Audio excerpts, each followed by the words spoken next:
कानिये waste, आप इनको कह सकते हैं कि बेस्ट सेलिंग रैपर या फिर ग्रैमी अवार्ड विनर या फिर best selling music artist with 140 million records. But मैं इस आदमी को जानता हूं सिर्फ एक तरीके से, वो है best businessman and one of the best marketeer of the planet. ये व्यक्ति जो कि मात्र 4 साल पहले 53 मिलियन डॉलर के डेट में था, करीब 350 करोड़ का लोन था इस बंदे पे, और आज सिर्फ 4 साल के अंदर अंदर ये आदमी एक बिलियनर बन गया है। रिसेंटली काइनी वेस्ट के लिए फोर्ब्स ने आर्टिकल किया था कि he has been asking for the billionaire tag and now he got it. So marketing इस लेवल की गई कि फोर्ब्स को ऐसी हेडलाइन देनी पड़ी। This is one of the best influencer marketing example set by Kanye West. Let us take a look at his story. In 2007, ये आदमी एक फ्लाइट में था with the CEO of Nike, mark Parker. Opportunity देखते हुए काइनी ने एक sketch pad निकाला और एक शू का डिजाइन बना के पार्कर को दिखाया, और जब तक ये लोग एयरपोर्ट पे लैंड हुए, इन दोनों ने एक शू का डिजाइन फाइनलाइज कर लिया। उसके बाद नाइकी के सीईओ मार्क पार्कर ने काइने वेस्ट की मुलाकात टिंकर हैटफील्ड से करवाई, द लेजेंडरी शू डिजाइनर जिन्होंने एयर जॉर्डन्स भी डिजाइन किए थे।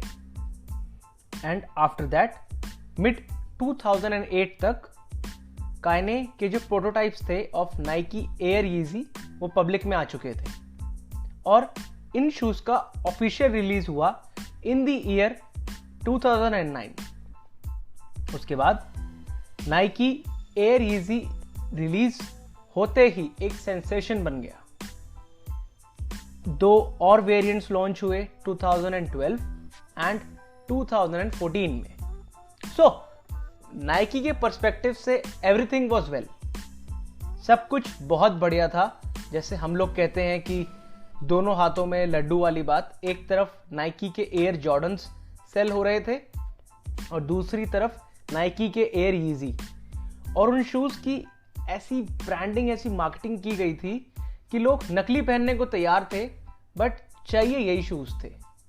So this is what influencer marketing and exclusivity does to a person. Will come to that letter.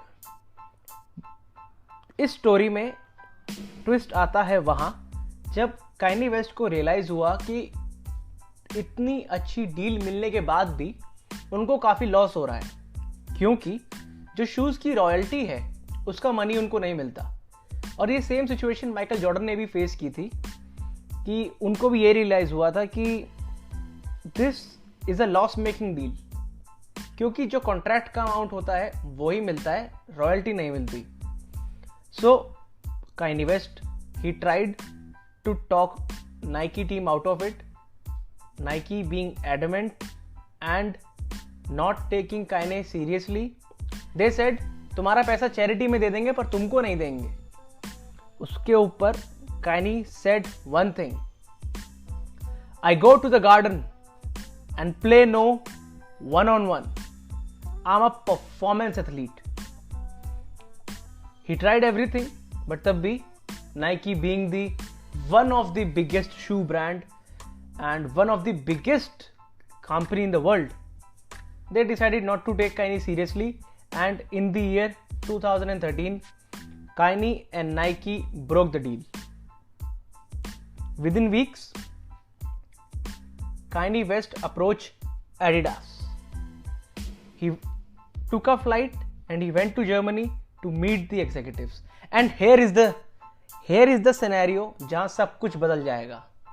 जो आदमी 4 साल पहले 350 करोड़ के आसपास के लोन में था, आप सोच सकते हैं जब आप एक पब्लिक फिगर होते हैं, आप एक रैपर सिंगर होते हैं, तो your every move counts, your mental stability gets hampered जब आप इस लेवल पे इस लोन में होते हैं। एंड वैसे भी काइंडली ऐसी controversial figure but this man is such a smart businessman कि इसने एक हिस्टोरिक डील की एडिडास के साथ।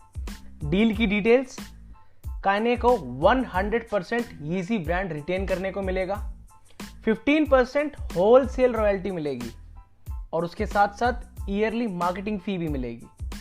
अगर आप कंटेक्स्ट के लिए माइकल जॉर्डन की डील कंपेयर करेंगे तो Michael Jordan receives only 5% royalty from Nike. और इस डील को साइन करने के बाद हिस्टोरिक प्लेबुक मूव्स को यूज किया गया जिसका नाम होता है एक्सक्लूसिविटी एंड स्केर्सिटी। जब आप सुनते हैं कि 5 मिनट में 10,000 पीसेस बिक गए, एक एक्सक्लूसिविटी क्रिएट होती है कि यार जो सबको चाहिए वही मुझे चाहिए। And this is the marketing tactic used by Xiaomi, OnePlus, जो कि आज बहुत सक्सेसफुल ब्रांड्स बन गए हैं।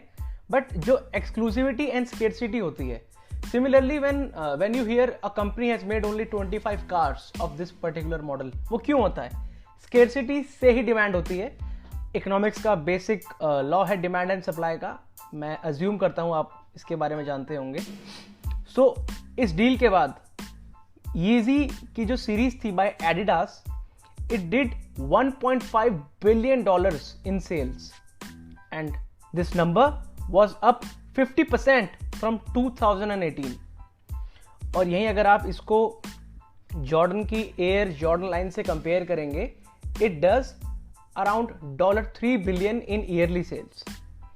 और आप अगर इनकम को कंपेयर करेंगे, so Michael Jordan took around $130 million from Nike and Kanye was paid $140 million from Adidas, which is more than Michael Jordan without the royalty and other perks। तो आप देख सकते हैं कि जो आदमी किस सिचुएशन में था, एक controversial figure, but right mindset, right tactic and most importantly the ability to bet on your self, and now this man is a billionaire. और आप खुद भी अपनी रिसर्च कर सकते हैं, इस टाइम पे Yeezy ब्रांड की वैल्यूएशन अराउंड $3 बिलियन है। So whatever you say that this man is just the husband of Kim Kardashian या वॉट एवर, आप कुछ भी कह सकते हैं, but I have to give this man for his smart entrepreneur and business mindset। Only we have the ability to change our present situation। So kudos to this person। Rapper है, singer है, but this man shows take a risk, put in the effort, the world will reward you। Thank you। To listen to more such podcasts, subscribe to the channel and hit the like button। It will support me and it will promote the video to others also who can learn and grow in their life। Thank you।